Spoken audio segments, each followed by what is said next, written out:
CPML mass line, CPML mass line. పట్టాలు ఇచ్చిన భూములకు ఫారెస్ట్ అధికారులు అడ్డుకోవడమా, వ్యవసాయ కూలీలకు జీవన వృత్తిని.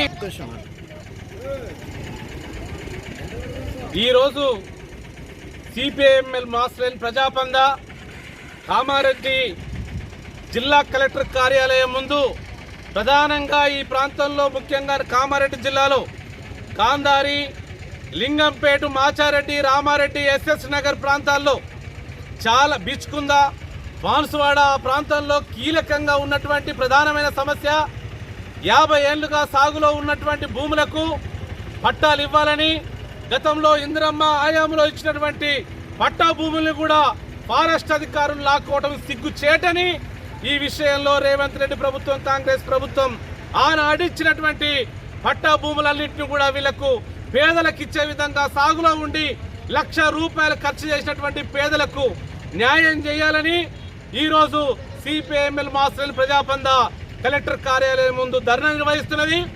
అంతేకాకుండా పేదలకు ఇచ్చినటువంటి 6 గ్యారంటీల్లో కాంగ్రెస్ అధికారంలోకి వస్తే వ్యవసాయం మీదనే ఆధారపడ్డటువంటి వ్యవసాయ కూలీలకు మేము తప్పకుండా జీవన వృత్తిని అమలు చేస్తామని, సంవత్సరానికి ₹12,000 ఇస్తామని అధికారంలోకి వచ్చినటువంటి రేవంత్ రెడ్డి గారు 7 నెలలుగా వస్తున్నది.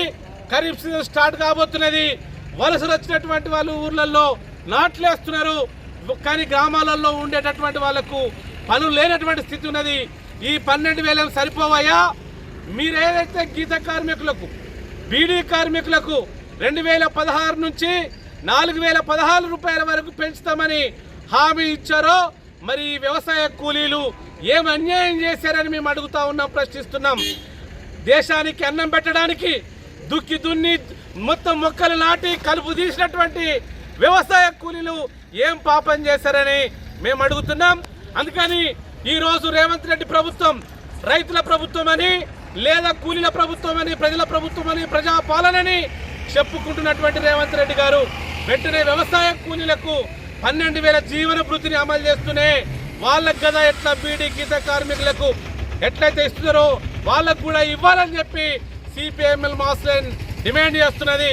ఈ జిల్లాలో ప్రధానమైనటువంటి సమస్యగా ఉన్నటువంటి భూమికి పట్టాలు ఇచ్చినటువంటి వాళ్ళపైన ఫారెస్ట్ అధికారులు బెదిరిస్తున్నారు, డబ్బుల కోసం ఆశపడుతున్నారు, పాత భూములు గుంజుకుంటున్నారు. ఈ విషయంలో కూడా జిల్లా కలెక్టర్ గారు వెంటనే తగు చర్య తీసుకుని పరిష్కరించి పేదలకు న్యాయం చేయాలని చెప్పేసి మేము డిమాండ్ చేస్తా ఉన్నాం.